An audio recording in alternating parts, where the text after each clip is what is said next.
Hola, molt bona nit. Joan Clos ja és ministre d'Indústria, Turisme i Comerç. El que des d'aquest matí és exalcalde de Barcelona ha promès el càrrec a mitja tarda al Palau de la Sarsuela davant del rei Joan Carles i del president del govern, José Luis Rodríguez Zapatero.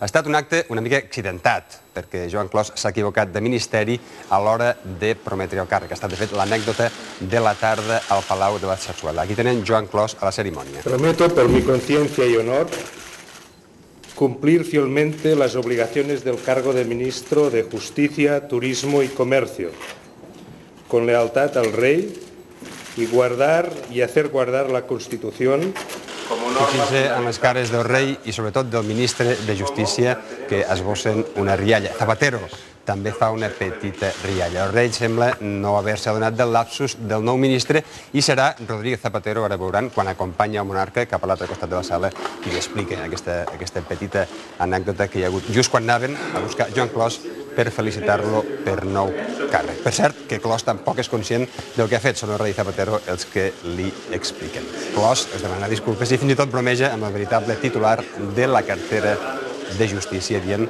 que no li volia pas prendre. Aquí tenen Clos, el ministre de Justícia, López Aguilar. La tradicional fotografia del nou ministre amb les altres autoritats de l'Estat ha tancat aquest acte amb aquesta petita anècdota. La promesa del ja ministre davant el rei ha arribat poques hores després que Joan Clos cedís el testimoni al capdavant de l'alcaldia de Barcelona.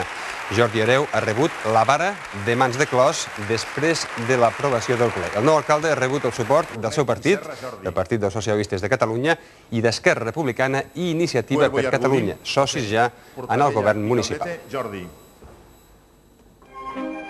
L'Ajuntament de Barcelona ha volgut vestir amb tota la solemnitat l'acte de relleu a l'alcaldia i des de primera hora les notes de la banda municipal ja rebien els nombrosos convidats. La Guàrdia Urbana s'ha vestit de gala i ha flanquejat els dos homes del dia, Joan Clos i Jordi Hereu, fins a un abarrotat Saló de Cent, on de forma també excepcional s'ha celebrat el ple. En un discurs emotiu, Clos s'ha acomiadat afirmant que Barcelona ha fet un gir de 180 graus durant el seu mandat i assumint errors.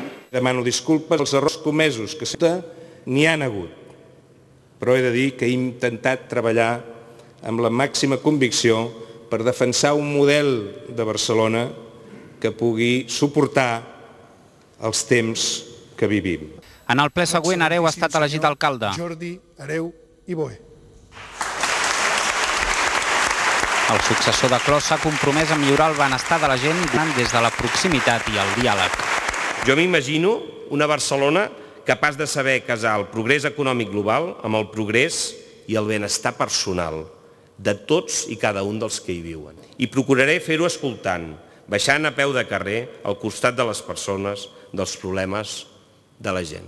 A Esquerra i Iniciativa, els socis del PSC han demanat a Hereu consens i més polítiques socials. Des de l'oposició, Convergència i Unió i PP han qualificat d'esgotat el model actual. El fracàs del model que vostès s'entossudeixen a aplicar és tan clar que a 8 mesos de les eleccions municipals el seu partit decideix forçar un canvi d'alcalde perquè tenen la convicció que perdran les eleccions municipals. El reeditat tripartit municipal finalitzarà el seu mandat al maig de l'any que ve. La intensa jornada ha acabat amb els dos grans relleus d'aquest mogut inici de curs polític consumats. Jordi Hereu ja és alcalde i Joan Clos ja és ministre.